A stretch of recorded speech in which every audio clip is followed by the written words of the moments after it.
Hello friends, అందరికీ నమస్తే. SSC CGL 2025 notification సుమారుగా 14,500 పైచిలుకు పోస్టులతోటి వచ్చిందన్న విషయం మనకు అందరికీ తెలిసిందే. ఇట్ ఇస్ అ టెంటేటివ్ అని కూడా ఇవ్వడం జరిగింది. మేబీ పోస్టులు పెరగొచ్చు, పెరగకపోవచ్చు, చెప్పలేమన్నట్టు. ఇన్ని పోస్టులు అయితే ప్రస్తుతానికి కొన్ని, రైట్. అయితే ఈ పర్టికులర్ పాయింట్ ఆఫ్ వ్యూలో మనం ఏం డిస్కస్ చేసుకోబోతున్నామో తెలుసుకోవడానికి ముందు, సో మన పర్టికులర్ ఛానల్లో so hybrid batch complete hybrid batch అంటే offline online at a time జరుగుతుంది అన్నట్టు. సో కేపీహెచ్బి దిల్సుఖ్నగర్ బ్రాంచెస్ లో మనకు ప్రస్తుతానికి హైబ్రిడ్ మోడ్ అయితే మనకు 23rd నుంచి స్టార్ట్ అవ్వబోతుంది.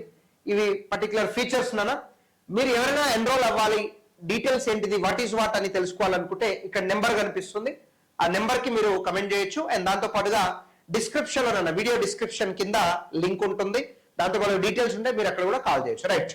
సో మనం ఒకసారి సెషన్ లో వెళ్ళిపోదాం. మరి ఈ 2024 కి సో ఎన్ని అప్లికేషన్స్ రావచ్చు? యాన్ అండ్ యావరేజ్ గా గత 7 సంవత్సరాలకు సంబంధించిన అప్లికేషన్స్ కనుక మనం చూసుకొని ఒక రఫ్ ఎస్టిమేషన్ అనేది మనం వేసే ప్రయత్నం చేద్దాం. అండ్ మీరు మనం జాబ్ సాధించగలమా? చాలా మంది విద్యార్థుల్లో ఉన్న అపోహ అన్నట్టు, రైట్. మరి ఎన్ని అప్లికేషన్స్ వస్తున్నాయి, ఎంతమంది అపియరింగ్ అవుతున్నారు, ఎగ్జామ్ రాస్తున్నారు, దాంట్లో ఎంతమంది క్వాలిఫై అవుతున్నారు, అండ్ ఎంతమంది సెలెక్ట్ అవుతున్నారు, జనరల్ కట్ ఆఫ్ ఎంత ఉంటుంది అని ప్రీవియస్ ఇయర్ కి సంబంధించిన కొంత ఇన్ఫర్మేషన్ ని మనము గ్యాదర్ చేయడం జరిగింది. సో దాని గురించి ఒకసారి మనం పూర్తి విశ్లేషణ చేసే ప్రయత్నం అయితే చేద్దాం ఈ particular point of view, right. ఒకసారి రండి, ఈ పర్టికులర్ పిక్చర్ ని మీరు అబ్జర్వేషన్ కనుక చేస్తే, ఈ పర్టికులర్ దీన్ని అబ్జర్వేషన్ కనుక మీరు చేయగలిగితే,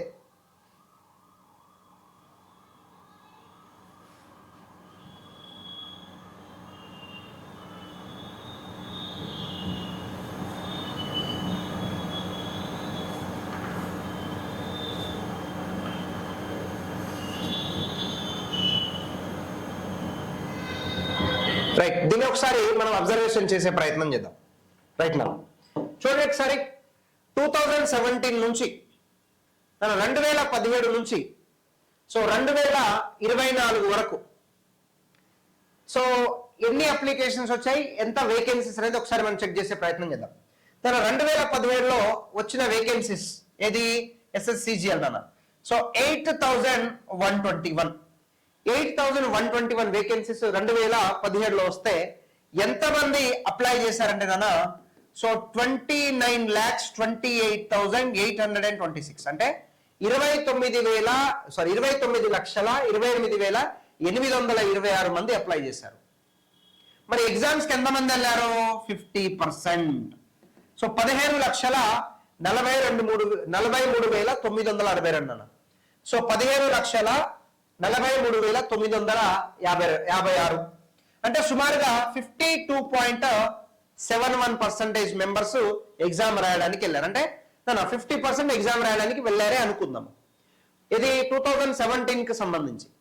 సో ఆ 50% లోన ఎంతమంది క్వాలిఫై అయ్యారు? క్వాలిఫై అవడం ఏంటిది, మనం ఇప్పుడు for example SC ST BC వాళ్ళకు 30% 40% మార్కులు వస్తే క్వాలిఫై అంటాం కదా, దాంతో జాబ్ ఏం రాదు, జస్ట్ మనం క్వాలిఫై అయ్యామన్నట్టు. సో ఎంతమంది క్వాలిఫై అయ్యారు? 1,89,838 మంది క్వాలిఫై అయ్యారు. అప్లై చేసిందంత సుమారుగా 30 లక్షలు. ఎగ్జామ్ రాయడానికి వెళ్ళింది ఎంతమంది? 15 లక్షలు. అంటే 15 లక్షలు ఎగిరిపోయారు అన్నట్టు. మరి ఎగ్జామ్ రాసిన తర్వాత క్వాలిఫై అయిన వాళ్ళు ఎంతమంది? 1 లక్ష సుమారుగా 90,000. అంటే 12.29%. 12.29% మాత్రమే క్వాలిఫై అవ్వడం జరిగింది. దాంట్లో టాప్ ర్యాంక్ వచ్చిన వాళ్ళు మాత్రమే ఎగ్జామ్ సాధిస్తారు. ఇది ఈ particular one. And general cut off కనుక తీసుకుంటే టైర్ 1 అన్రిజర్వ్డ్ 131 ఉందన్నట్టు. ఎంత ఉంది? 131 ఉంది. ఇది ఎప్పుడు? 2017 సంవత్సరంలో. ఒక నోటిఫికేషన్ చూడండి, ఇక్కడ ఒక పర్టికులర్ నోటిఫికేషన్ కనుక మనము అబ్జర్వేషన్ చేస్తే, ఒక పర్టికులర్ నోటిఫికేషన్ ని గనక మనము అబ్జర్వేషన్ చేస్తే 2022లో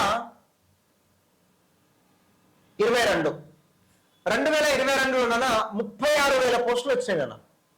2022లో 36,000 పోస్టులు రావడం జరిగింది. కానీ ఎంతమంది అప్లై చేశారంటే 33,55,000 అన్న. 33,50,000 మంది అప్లై చేశారు. కానీ ఎగ్జామ్కి రాయడానికి వెళ్ళిన వాళ్ళు ఎంత? మళ్ళీ 50%. అంటే ఇక్కడ ఉన్న డాటా అన్నిటినీ కనుక మనం యావరేజ్ చేస్తుందన్నా 50% మెంబర్స్ ఎగ్జామ్ రాయడానికి వెళ్తారు. మరి ఇక్కడ 50%లో క్వాలిఫై అయిన వాళ్ళు ఎంతమంది? ఇక్కడ 3,60,000, అంటే 22% అన్నట్టు. 22% క్వాలిఫై అయ్యారు అన్నట్టు. సో ఇక్కడ కట్ ఆఫ్ చూడండి, పోస్టులు పెరిగాయి కాబట్టి కట్ ఆఫ్ 114 అన్న. ఇది జనరల్ కట్ ఆఫ్, అది 114 ఉంది general cut off, right. Recent గా మనకు 2024లో వచ్చిన నోటిఫికేషన్ అన్న, ఎన్ని పోస్టులు ఉన్నాయి 2024 నోటిఫికేషన్ లో మనకు వచ్చిన పోస్టులు ఏంటంటే కన్నా 18,236. 18,236 మనకు 2024లో వచ్చిన పోస్టులు. మరి ఎంతమంది అప్లై చేశారు? సుమారుగా 35 lakhs మెంబర్స్ అప్లై చేశారు. 35 lakhs మెంబర్స్ అప్లై చేశారు. So how many are attended? So that is 18.13 lakhs నాన్న. అంటే సుమారుగా ఎంత? 52%. దెన్ అండ్ యావరేజ్ గా 50 అని అనుకోండి. సో ఎంతమంది క్వాలిఫై అయ్యారు? సో 1.65 lakhs, అంటే ఎంత? 9% నాన్న. అంటే 1.65 lakhs మెంబర్స్ నాన్న ఏమయ్యారు? క్వాలిఫై అయ్యారు. జాబ్ వస్తుందా? రాదు, జస్ట్ క్వాలిఫై. దాంట్లో టాప్ నుంచి వచ్చిన వాళ్ళకి జాబ్ వస్తుంది అన్నట్టు. ఇది టైర్ 1 కి సంబంధించి మాట్లాడుతున్నాం. అంటే టైర్ 1 కి సంబంధించిన వాళ్ళు క్వాలిఫై ఎంతమంది? 1.65. వీళ్ళందరూ టైర్ 2 కూడా వెళ్తారు అన్నట్టు, రైట్. మరి ఇప్పుడు 2025 అన్నాం. సో 2025 లో కూడా ఇక్కడ ఉన్న వాల్యూస్ అన్నిటినీ యావరేజ్ కనుక చేస్తే ఇక్కడ కూడా నాన్న 30 లక్షల అప్లికేషన్స్ వచ్చే అవకాశం ఉంది. 30 లక్షల వరకు అప్లికేషన్స్ వచ్చే అవకాశం ఉంది. పోస్టులు ఎన్ని ఉన్నాయి మనకి ఇక్కడ? How many vacancies are there? 14,500 plus. అంటే నాన్న 14,500 పోస్టుల వరకు మనకు వేకెన్సీస్ అయితే ఉన్నాయి. ఓకే, అండ్ 30 lakhs వరకు మనకు అప్లికేషన్ రావచ్చు. మరి ఇక్కడ కూడా ఎంతమంది ఎగ్జామ్ రాయడానికి వెళ్తారు? సేమ్ యావరేజ్ గా మనం తీసుకుంటే కన్నా ఇక్కడ కూడా 15 లక్షల మంది ఎగ్జామ్ రాయడానికి వెళ్తారు అన్నట్టు. అండ్ ఇక్కడ కూడా అండ్ యావరేజ్ గా ఎంతమంది క్వాలిఫై అవుతారు? సుమారుగా 2 లక్షల వరకు అవుతారు. సుమారుగా 2 లక్షల వరకు క్వాలిఫై అవ్వడం జరుగుతుంది టైర్ 1 ఎగ్జామినేషన్.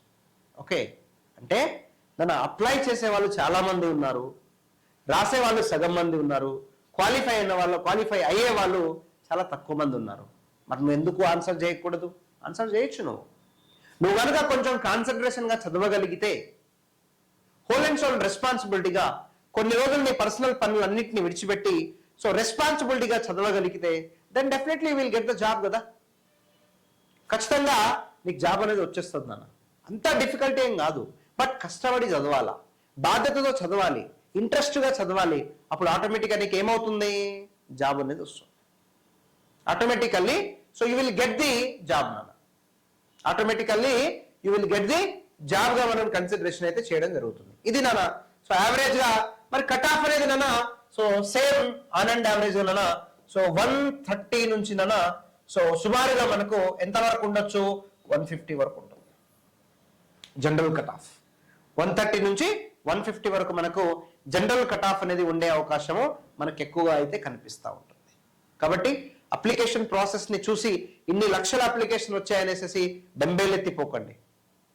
దాంట్లో రాసే వాళ్ళు సగం మందే, క్వాలిఫై వాళ్ళు ఇంకా చాలా తక్కువ మంది అన్నట్టు. ఆ క్వాలిఫైలో నువ్వు ఉన్నావు, ఎక్కడి నుంచి ఉన్నావు? లక్షల్లో ఉన్నావా, ముందు నుంచి వేలల్లో ఉన్నావా అనేది చెక్ చేసుకో. దాన్ని బట్టి then you can approach the good performance. మంచి పర్ఫార్మెన్స్ ఇవ్వడానికి సాయశక్తులను ప్రయత్నించవచ్చు నాన్న. సో ఇది ఈ పర్టికులర్ ఇన్ఫర్మేషన్, రైట్. అయితే మన ఈ పర్టికులర్ రేస్ ఫర్ జాబ్ లో కంప్లీట్ హైబ్రిడ్ బ్యాచ్ నాన్న. ఆఫ్లైన్ ఆన్లైన్ రెండు ఉంటాయి at a time. So offline క్లాసే జరుగుతుంది స్టూడియో, అదే క్లాస్ ఆన్లైన్కి వెళ్తుంది, అది రికార్డెడ్ గా ఉంటుంది. ఆఫ్లైన్ వాళ్ళు కూడా ఆ రికార్డెడ్ క్లాస్ ని వినొచ్చు నాన్న. So digital class room with AC class room 250 గంటల కంటే పైన ఆన్లైన్ ఆఫ్లైన్ క్లాసెస్ ఉంటాయి. రికార్డెడ్ వీడియో అవైలబుల్ ఉంటుంది, ప్రింటెడ్ బుక్స్ కూడా ఇస్తాము, మాక్ టెస్ట్ ఉంటుంది, ఫుల్ లెంత్ టెస్ట్ ఉంటుంది, డౌట్ సెషన్ ఉంటుంది, కరెంట్ అఫైర్స్ ఉంటాయి నాన్న, సబ్జెక్ట్ వైజ్ అసెస్మెంట్ ఉంది, పర్సనల్ గైడెన్స్ కూడా ఉంటాయి అన్నట్టు. సో ప్రస్తుతానికి ఇదైతే నాన్న KPHB as well as Dilsukh Nagar branch లో ఉంటుంది. కేవలం లిమిటెడ్ సీట్సే ఉంటాయి నాన్న. సుమారుగా ఒక 30 వరకు ఉంటుంది హైబ్రిడ్ మోడ్ అన్నట్టు. సో డెమోస్ జరుగుతున్నాయి మనకు ఇక్కడ దిల్షుక్ నగర్ బ్రాంచ్ లో, అండ్ దాంతో పాటుగా మనకు KPHB బ్రాంచ్ లో. సో ఎవరైనా ఇంట్రెస్ట్ ఉన్న క్యాండిడేట్స్ అయితే ఇక్కడ మనకు నెంబర్ కనిపిస్తుంది, ఈ నెంబర్ని మీరు కాంటాక్ట్ అవ్వచ్చు. And thank you so much. And ఫర్దర్గా డీటెయిల్స్తో మళ్ళా మనం ఇంకో సెషన్లో కలుసుకుందాం. Thank you.